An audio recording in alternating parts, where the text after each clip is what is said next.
Okay, Year-13s, in this optional extension we're looking at solids of revolution, and this is quite useful, particularly if you want to do scholarship or continue with maths later on. So it's talking about taking a very plain shape that we can describe in some way, and then rotating it about an axis, and it ends up giving us a three-dimensional shape like these ones down here. And it follows a very simple formula.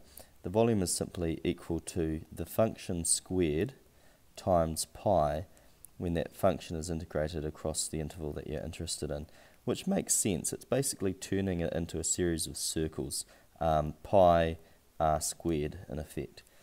Okay, so for our first example, find the volume of the solid that is obtained when the region under the curve over the interval 1 to 4 is revolved around the x-axis. So it's asking for this volume of shape here. So our v is going to be equal to the integral of from 1 to 4 of the square root of x squared times pi. And when we've got pi in an integral, because it's just a number, we can extract that as a constant and write it outside of our integral. And then x squared, the square root of x squared is just x. And so our integral is going to be x squared over 2, evaluated from 4 to 1. And so that's going to be pi times 16 over 2 minus 1 over 2.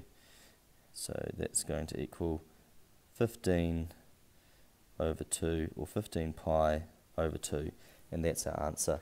That's perfectly acceptable in most cases. You don't need to work out what it is as a decimal. Okay, with our next example, it's asking us to derive the formula for a sphere. And so I've got the formula for a circle here, and so we're wanting to integrate that. So we really need it in terms of y equals, so I'm going to write the equation as y squared equals r squared minus x squared, and y equals the square root of r squared minus x squared. And in this case we'll treat r as a constant. And so we're in effect wanting to integrate from negative r to positive r, and times it by pi, this function squared with respect to x.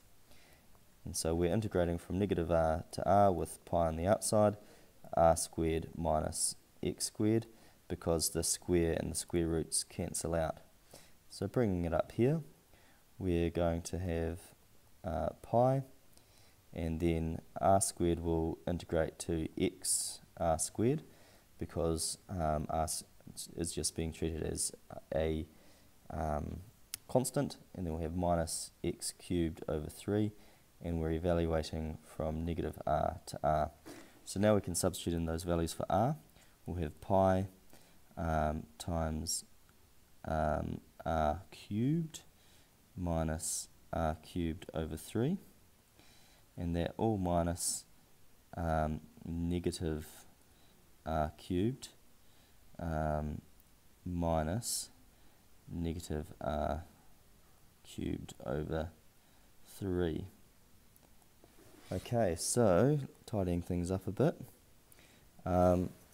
we've got a double negative here, so that becomes plus, so that gives us 2r cubed, and double negative here as well, although that's going to be a negative, so that will, so I'll just write it out, we'll have negative r cubed over 3, minus negative, so that's plus, but then that makes minus, so minus r cubed over 3, so those cancel out, and so that's going to leave us with 2 pi r cubed, which is not quite what I'm after.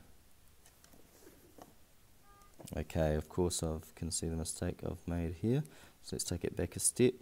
Okay, so these ones here are both minusing, so we've in effect got 2 minus a third minus a third, which leaves us with 1 1/3, which is the same as 4 over 3, and so that leaves us with 4 over 3 pi r cubed, which is, we should recognise, the volume of a sphere. So it's nice to know that we can prove that through calculus.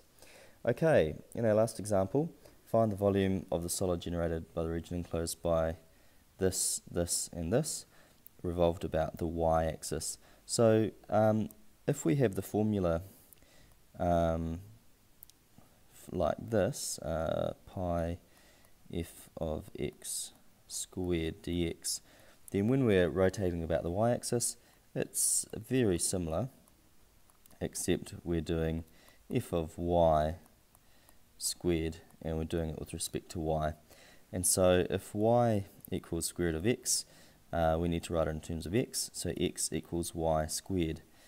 And so we want to find the volume, we are going to integrate from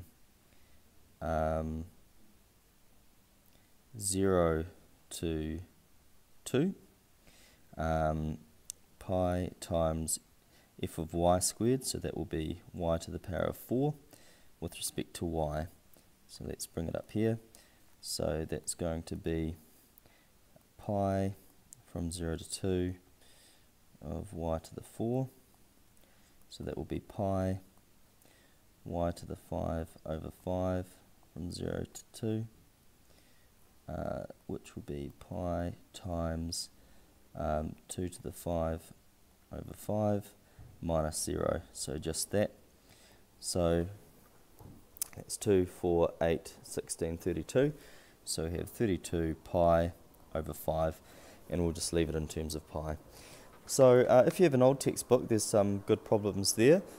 If you don't, there's none in the new textbook, so I've imported all of these problems here and then all the way down here. So you can have a look at those, and then you've got the answers on the side here. Thank you.